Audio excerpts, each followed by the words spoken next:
So yeah, this is the conservatory where I keep most of my stuff. It's a little bit messy and there are just spiders everywhere lurking. There's always one up here. Sometimes that hides out of sight, but there's just always one there. It's like prime spider real estate, like a skyscraper in New York or something. It's usually one of the really scary, like fist-sized spiders there, but every so often one of the little ones kind of wins, and you're kind of like props to it for defeating one of the big ones, but yeah, it's quite horrifying. There are a lot of bugs out here, sadly, sometimes even slugs, which is just really disgusting, but I am essentially outside in a greenhouse at the moment, so yeah, I really hate conservatories. I wish I didn't have to keep my stuff in here, but yeah. So I keep it all on warehouse shelves, which I went with blue because it was the prettiest colour, I think. But I might like at some point like wrap flex lights down there or something just to make it look even nicer. But yeah, so this firstly here, we've got my CPU and memory shelf. All the CPUs that are in retail boxes I bought myself, so like for my own builds or for a test bench or if I needed them for like motherboard reviews or something. The Intel stock coolers I have, don't worry, I never use them in builds, I just, you know, have to keep them around in case I ever need them to compare against in CPU cooler reviews. I also have some CPUs in the little OEM boxes here. Most of them are Intel, but I do have a couple of AMD APUs. And then this box here is something very special, incredibly beautiful. It's very breathtaking. I'll show you. So yeah, there's two 5960Xs just chilling out in a box. Oh, it's so beautiful. But yeah, so there's that. So then here I've got my memory. I've got some DDR4 stuff from Corsair. I've got the Dominate Platinums and also some Retina Black LPXs. And then here I've got a load of DDR3 memory, which as you can see is mostly just Corsair, but that's just because even though I have worked with other memory manufacturers, it's only really Corsair that lets me hold on to parts. So for example, these G-Skill DIMMs here, they're actually just like 0 gig dummy sticks that they give to like showgirls at events so that there's not just like expensive memory waddling around everywhere. Which, yeah, it does suck because it means that I can't use them in builds. I can only ever like show them in like review builds or like show builds. So just, you know, rigs that I'm never going to turn on, I can't actually use them like on a test bench or in a rig that I'd actually own, which is sad. And then also the glue on them is actually starting to just not be sticky anymore. So now sometimes when I try and use them in like videos, in like review builds, they'll just fall apart. So I can't really use them anymore at all now. But that's just because I've had them for like 2 years now. I got them during the Christmas competition. And so I just haven't actually worked with G-Skill since then. I have contacted them quite a few times asking if they want to send me real DIMMs to actually use in videos, but nothing's ever kind of come from that, so yeah. So in here is a load of my SSD boxes. I've even got a couple of OCZ ones from before the great SSD failure of 2012. And since then, those OCZ drives have just ended up being like propped under tables to stop them from wobbling. But yeah, so I lost a lot of respect for OCZ then, but they've changed quite a bit since then. So I would probably try out their new stuff and, you know, give them like a fair opinion and not be like skeptical or you know, prejudging from previous experiences. Then this box here, I had a 2TB Western Digital RE4 hard drive that I bought for only £52, including VAT and postage and packaging, which was pretty cool. And then here I've got my Sapphire Edge HD4, which is a really little mini PC, which is kind of cute. So then here I've got all of my graphics cards, and firstly we've got two Payless 670s. Now these are the only cards so far that I've been sent directly from Nvidia, which is pretty cool. But basically I needed them for my 900D review for the build that I was doing because I wanted to have two water-cooled cards and SLI for it. So I needed cards with reference PCBs. The cards do have incredibly short PCBs, which looks really silly in the 900D, and I have had quite a few complaints, but it was really use them or just use, you know, my Matrix 580s, which, you know, would have made the build massively overkill given how many radiators I had in there just for the water cooling the CPU. Well, you know, more overkill than it was water cooling the CPU and the graphics cards. Sadly though, after I built the rig, I had to strip it like immediately for the next video that I was working on, and that's been the case every time so far that I've used these cards in a rig. So as of yet, I've never actually had the chance to turn them on, which kind of sucks. But that's just one of the things that I hope that this video kind of shows, that even though I've got all these parts here, I can't really use any of them in my own rig until they're kind of not needed for TastyPC anymore.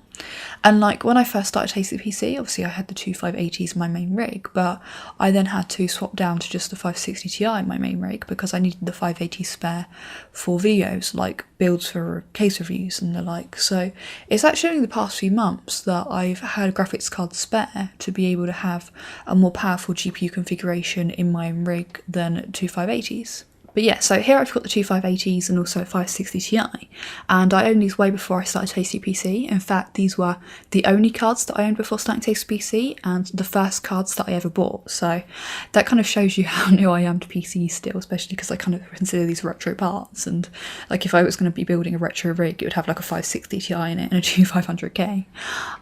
That's quite funny to some people who they're like building retro rigs with voodoo cards and stuff in them, but yeah, this is kind of my version of retro, especially as before like Sandy Bridge time, I don't really have that much knowledge of parts like that way backwards, because when it comes to technology I like to focus on, you know, the new stuff that's coming out rather than looking back. But I'm sure when I'm old I'll be there like, I remember my first 8-core was a 5960X. Sorry, it's my attempt at an old woman voice. But yeah, it would be pretty cool though to like rebuild my first ever rig. I think that would be cool. I might do that sometime. Sadly though, with the 560 Ti, it's actually become discoloured from being in the conservatory. Like these strips here, they are now kind of more bronze than they are red, which is really sad. And like, it shows in quite a lot of things. Like this H100i box here is so discoloured compared to the one above it, which is just a problem of keeping things in the conservatory. But when I finally get my own place, I can have like a room dedicated to storing computer parts. I can have like a walk-in wardrobe but for hardware rather than clothes, which would be much cooler. But then here I've got one Poseidon 780. Just completely ignore this one. I think the Asus have forgotten that I've got this one, so just don't tell them. Shh. But yeah, and then below that I've got the Mars 760 box, which is such a sexy card. Like the first time I saw it, I just completely fell in love with it. It's so nice. So along here is all of my CPU coolers. These ones are all liquid coolers and these ones are all air coolers, except for the NHL9i, which just happens to perfectly fit in this spot here. So firstly we've got an NMAX cooler, and with this my plan was to upload the review of it in 2 parts. So after I'd uploaded the first video and I was literally just finished making the second video, like it was rendered and I was just about to upload it, I got an email from NMAX saying that they put the product back into development, you know, to improve on it, which kind of sucked because I just spent like a week working on a video that was now redundant. But I do have a lot of respect for them listening to customer feedback, and they also gave some pretty decent prizes in the Xmas competition, which was cool. So next we've got the iceberg, and this is actually the worst experience that I've ever had trying to review a product. Basically, the 2 that I was initially sent were early samples and they weren't quite yet ready for retail release. And when you review a product that's not yet ready for retail release, you're told that any problems that it might have, like, they're known about and don't worry, they will be fixed by the time it's released. And the 2 that I had a lot of problems, including the fact that they both leaked. And the problem is when obviously reviewing something like that, you don't know if for every problem there is, if like you should be like, and it's got this problem, but don't worry, that'll be fixed. And it's got this problem, but don't worry, that'll be fixed. And it also has this problem, but don't worry, that will be fixed too. Or if you're supposed to just kind of glaze over the problems on the hope that they will actually be fixed. But, you know, I didn't want to do that obviously, because then not only am I kind of not reviewing a product properly, which would make the review pointless, but when it is released, what happens if it's still got this fault that you've just like pretended it doesn't have? So I really didn't want to do that. I wanted to either, you know, make the video, point out the problems but say don't worry, they'll be fixed, or propose to Cooler Master that when they have like a newer version, send that instead and I'll review that instead.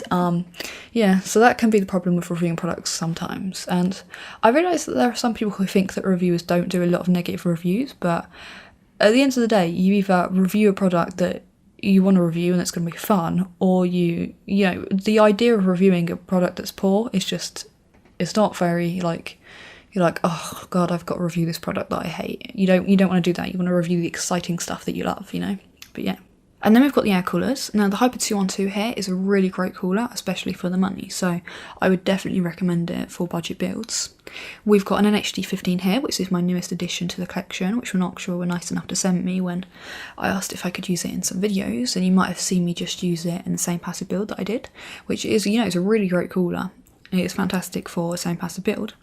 And then I've got two Be Quiet Dark Pro 2s, which are also really great coolers, but incredibly fiddly to fit. Like, you can't fit them without like this magical third hand that you're supposed to have. But they are great coolers once you've got it fitted though. So along this row is where I keep all of my power supplies, although firstly we've got where I keep the cables. So here I've got a bag of safety data cables. I've also then got a bag of just random cables from random different power supplies. Behind that I've got a bag of sexy red braided cables and also a bag of black braided cables. Now the AX1200 and AX750 are both power supplies that I bought before starting TastyPC. Then the HX750i is another product that I filmed a video to, then decided that it was a bit naff and I could do better, so I scrapped it and now I need to refilm it from the start. I've got the Animax power supply, which, as I say in every video that I look at it in, is the sexiest power supply that I've seen so far, and I really love how the cable reminds me of a snake. Then we've got the Fractal Design power supply that I've got, which I was actually using this in one of my old workstation builds with an ASRock Extreme 4 motherboard. And while I was in the middle of rendering a video, I was rendering two different sections at the same time, and it was like a really hot day. It was like 30 degrees or something ridiculous. I smelled that typical like burning plastic, just horrible smell that you get when something goes wrong with your PC.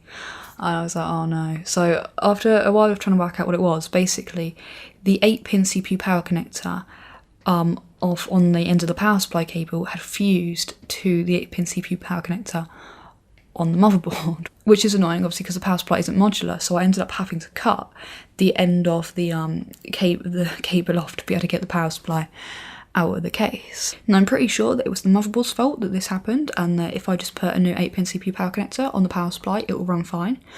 But I don't know if I should risk it, so I should probably bin it, but I don't know. I mean, I feel like I don't want to bin a product that I think is fixable, and I think that it wasn't the power supply's fault and it was just the board, but I don't know.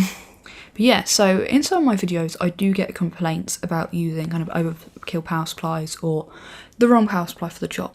Like in my most recent Same Passive Gaming build video, I used the AX1200i because when the system is using under a certain amount of watts, the fan doesn't spin, which meant that for that build the fan would never spin, and it was the perfect, and therefore, you know, it worked perfectly for a Same Passive rig.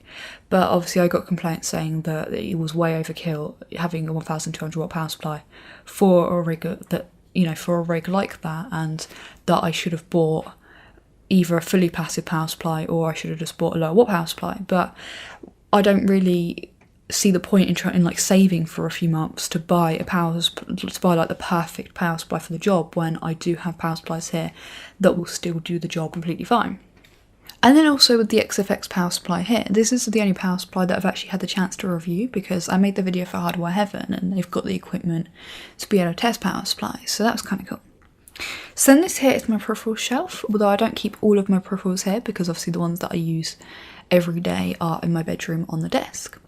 But I now have a total of 9 mechanical keyboards, all of which use Cherry MX switches, and they've all got red switches apart from my Ducky Shine 2 which has got brown, one of my Roccat keyboards which has got black, and my Ducky Mini which has got blue. Brown is actually my favourite Cherry MX switch, so for that reason the Ducky Shine 2 is the keyboard that I use every day, although I don't know if I would say it's like definitively my favourite keyboard because obviously it offers me the best typing experience because it uses my favourite colour Cherry MX switches, but then like for lighting I prefer the Corsair RGB keyboard. For kind of size wise I prefer the K65 and Ducky Mini because obviously they're one's 10 keyless, one's 60%, and I prefer shorter keyboards, so they've all got something about them that I prefer to the others, but you know, so I can't really say like if there's one specifically that's my favourite. I've also got a few mouse mats and headsets here. The headset that I use every day is my pink SteelSeries Siberia V2s, as they are incredibly comfy, and as I'm quite prone to migraines I kind of look for comfort first when buying a headset, and also they're pink. So then here is my motherboards. I do have a P67 board here, which is the first board that I ever bought. I've also got SED68, SED77, SED87 and SED97 boards here, and also a couple of AMD ones too. I don't have any X99 boards here, firstly because obviously the Rampage 5 Extreme that I'm working on is in the lounge, and the Asus Deluxe and Asus Workstation X99 boards that I featured in videos I had to send back, so that's kind of sad. And it means that the two 5960Xs that I've got just kind of sat there, I can't put in a build at the moment because I need the Rampage to stay, you know, like all new and shiny for the review, which is kind of sad. You know, like, was one of the worst things having all these parts here but needing to keep them free and, you know, like for videos, so not being able to use them in rigs. And I can't you know, like warrant buying an X99 board when I'm only borrowing these CPUs, so they, you know, they're gonna have to go back eventually. But that being said, I do get to test and play with parts that most people only dream about, so I count myself very lucky being able to do this. So I've also got a few different size boards, from mini ITX up until full size ATX, and I've also got a few different coloured boards. And then I've also got a second plastic cover for the Maximus 6 formula so that I can like paint it or plastic dip it, just make it look a little bit funky and a little bit different. So in here I've got my three Corsair 600Ts. The black one I bought myself before I started TastyPC, and this one here is a light pink custom coloured one that I was sent by Corsair.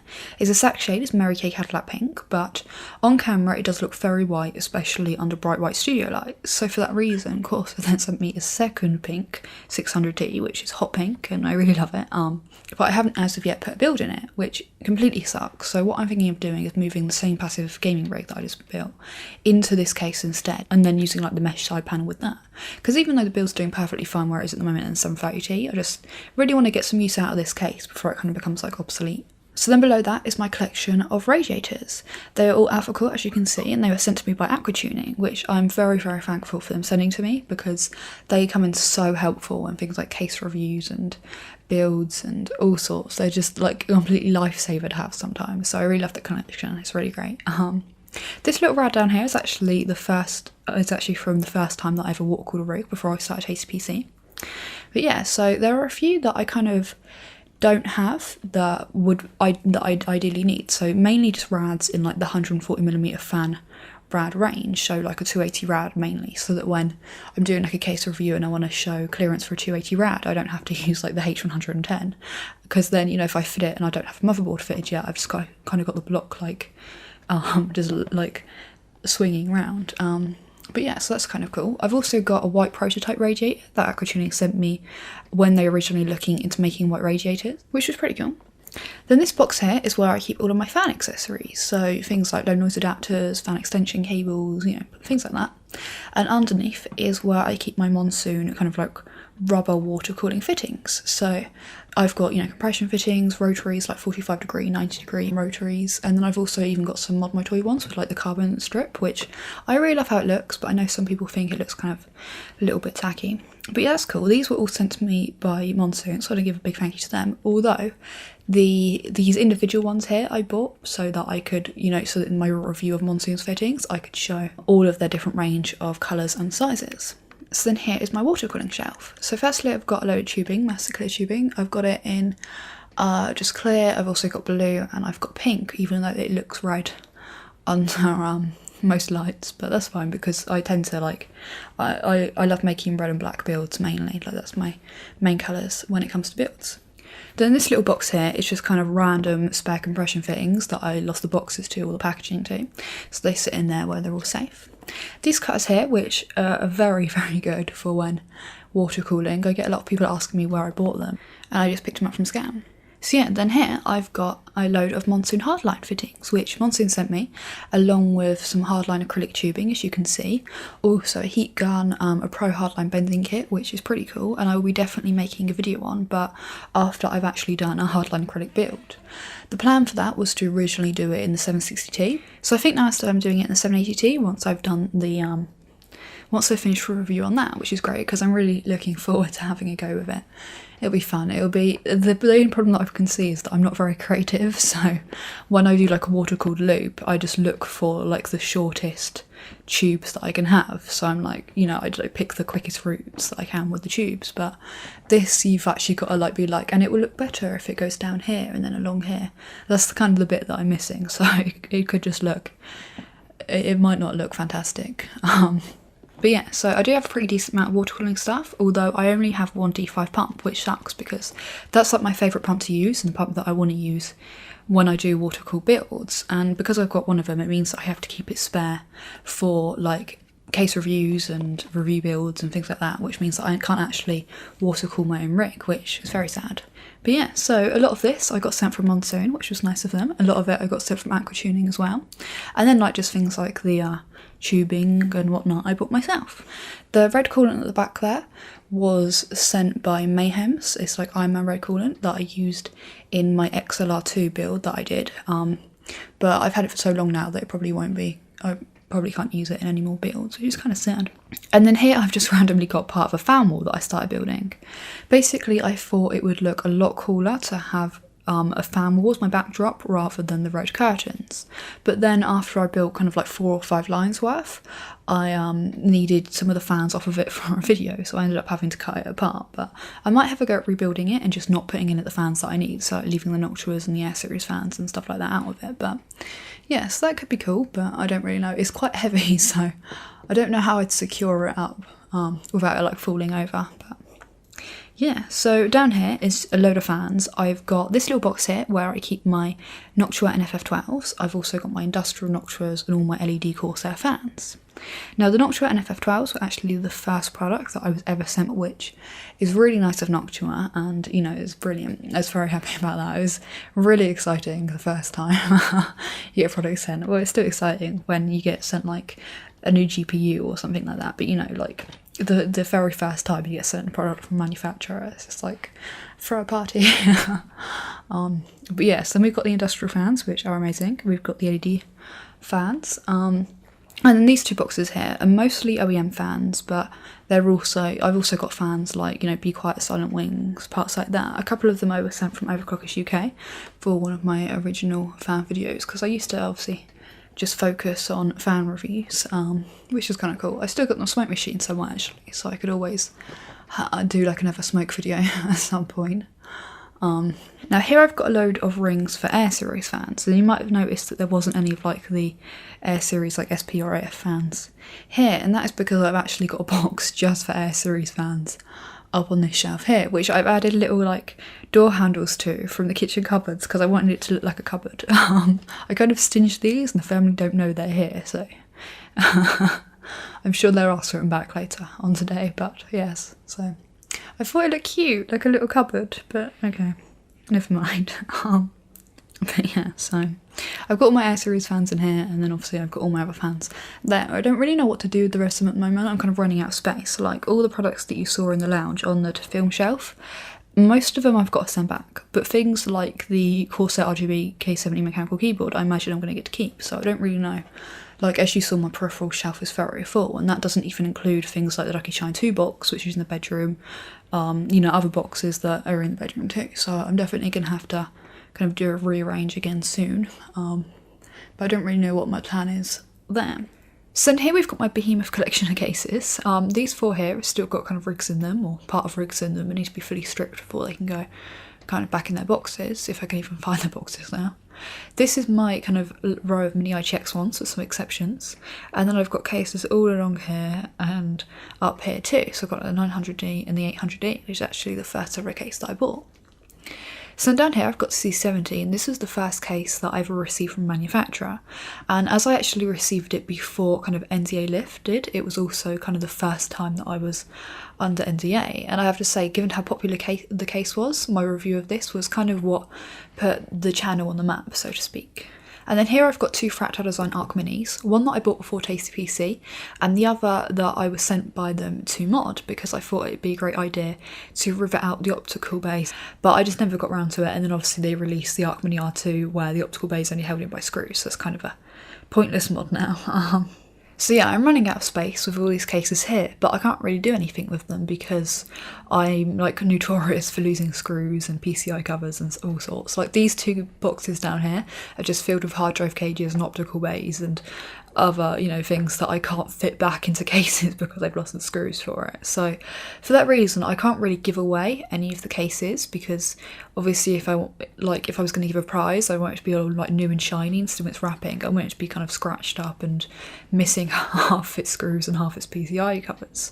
So for that same reason, I can't sell them. Not that I would really want to. I have been considering kind of maybe donating them to modders or people who want to get into modding and, you know, don't really mind that this screw's missing or it's a little bit, you know, like it already looks used. But I don't really know how to send the parts out without my address getting out, because even though I trust the vast majority of my subscribers, it's just that I've got some pretty kind of scary messages from people. Some kind of funny ones too. Like there's someone out here who thinks that I'm in a conspiracy with the government performing psychic attacks on people. That person is very crazy, and they've made it very clear that if they ever see me in London, bad things will happen. I think they're in prison at the moment though, so that's okay. But yeah, so I don't want my address to get out, if possible. But yeah, so I can't really do that. So I don't really know what to do with them. Like, I refuse to bin like a perfectly decent case that can still be used. It's just that I really don't know what to do with them. So yeah, I mean, you might be looking at this big space here and being like, that looks like a perfect place for the two 780Ts when I eventually have to bring them back in the room, or once I've finished my review of them. But this is where the test bench normally sits, my really sexy red Dimestec one. But at the moment it's in the bedroom, obviously because I'm running tests on it. So yeah, I really don't know what to do there.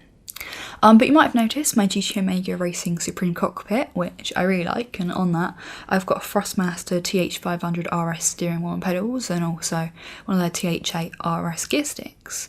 And then I've also got 3 24-inch monitors that I got from Overclockers UK. Sadly with this, since making the video, I haven't been able to use it once. Like, after I sent the Gigaraptor back from TastyPC, I didn't have anything powerful enough to play on it, so for the time being it just kind of ended up being kind of piled under boxes and all sorts. And then when I finally got parts powerful enough to play it, and I finally digged it out, which was only recently, I still can't really use it because the screen glare in here is just so bad. It's like permanently playing with like the sun just beaming straight up onto the screen, obviously because I'm in a conservatory. I mean, I can play during the night time, but then during the night time it's now freezing out there, and I kind of work on TastyPC during the night time. So yeah, I might have to pack it away sadly, which would really suck, but it would mean that at least it wasn't just kind of sat there being kind of, you know, damaged by having parts sat on it or the sunlight and stuff. I might be able to convince the family to kind of make room for it in a different room, and that would be kind of cool, because then also everyone would get to use it and we can have the occasional like lap time, like competition day, which I think would be fun. So you might have noticed the PS3 down there and that was from before I ascended from peasantry. Basically before I got into like PC gaming, custom PCs, I was a console gamer, which I know is just sad, but yeah, I still own like 5 Xbox 360s. I bought one originally, and then that red ring, so then I had to buy a second one, and then I also bought a third one with the intention of modding it, but never actually did anything with it, so that's currently like scattered around my bedroom in tiny pieces. Then I got given one by one of the family members because they just didn't want it anymore, and then I also bought a Halo Reach exclusive one when the new versions came out, so yeah. I don't have an Xbone or PS4, but I'm probably going to have to buy one at some point so I can get to play the exclusives, which I really don't want to have to do, and it's going to really suck, but yeah. So in here I've got my Dremel 4000 that sadly I've never had a chance to use, even though I want to like mod everything. Firstly because I've just got no space anywhere to be able to do it. Secondly, I've just got like no time. Thirdly, I'm, you know, kind of, I have to be nocturnal to work on TastyPC, so I can't exactly be there during the night like drilling and dremeling and things. And also, like I said before, I just don't have any creativity, like I can't think of a decent mod to do, so yeah. I do have this idea for a Sucker Punch from scratch build though, which I think would look pretty cool, but given that I've got like no modding experience at all, I think this is definitely one of those things where I need to learn to walk fast before I can run. I would like to kind of hope that I've got kind of half decent skill with like a saw and a Dremel and a drill and the like, because I did work as an apprentice electrician for a bit, and then also between like the ages of 6 or 12 as my dad's electrician, if I wasn't in school I'd be out on jobs with him, and he would always put me to work like doing the electrics, and by 9 I knew how to do like everything, so like wiring up fuse boxes, fitting CCTV, drilling holes into walls for like, and then fitting like plug sockets or light switches, or just anything that an electrician or someone who fits an alarm would do. I knew how to do. I actually even got cable crimpers for like my 9th birthday, which is kind of cool. I wouldn't always work though. Like some days I would strike, obviously because I'm 8, so you don't always want to work. You finish school and you just want to like chill out. So I would just sit on his toolbox playing on my Game Boy. I remember actually the first time that I ever beat the Elite Four in Pokemon, I was sat on scaffolding on the outside of a flat like 20 stories high, and after trying like hundreds of times, I was so ecstatic that I did it, that I did this like little victory cheer, jumped up and was so close to falling off of the scaffolding. My mum was not impressed when she found out. So I was never allowed on the scaffolding after that, and yeah, that sucked. But since then I seem to have developed this kind of weird irrational fear of heights. It's only in some circumstances though, like I could quite happily climb a tree that's like twice the height of a house, or climb up like windowsills and stuff onto a roof, but if I climb up like a ladder, I don't know. I think it's just knowing that the ladder's not secured to the ground. I think it's like logical fear of heights. But yeah, so I'd like to hope that I'd be okay with like a drill and stuff, and that my time spent there and also the time spent as a low apprentice electrician has carried forward, because we were on building sites a lot, so you know, like a lot of preparation had to be done to the walls with like drilling and soldering stuff before we could actually start fitting the electrics. But yeah, so it seems it's been quite a while since then, and I've spent the last few years just like sat at a PC. I don't know how much of that skill I still retain. But yeah, so I think that's pretty much it for the tour. I mean, I've got a few random things, like I've got the owls and the wings in this box here from the 60k subscriber video I just uploaded, where you can win a Strix GTX 980, and depending on where you're watching this video, the competition might still be open if it's before the 14th of November 2014, so you know, go over and enter if it isn't that date yet. Here I've got my phobia test bench. I got Togepi, I got a Doctor Who TARDIS that I got to store screws in, as it's got compartments.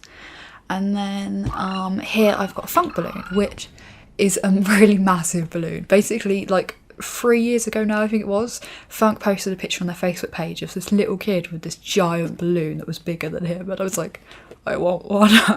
So they said they would send me one, but then like last year, I still hadn't got it yet. So I prodded them and they made a Facebook post like, should we send Lauren a balloon? And it was in the hands of my viewers, and they sent me the balloon. But now sadly I don't have any helium, so as soon as I've got helium I plan to make a video using it. I have no clue what I'm going to make the video on. It's just going to be something totally random. I don't know, I really have no idea what I'm going to do with it. But I said I would do a video on it, but yeah,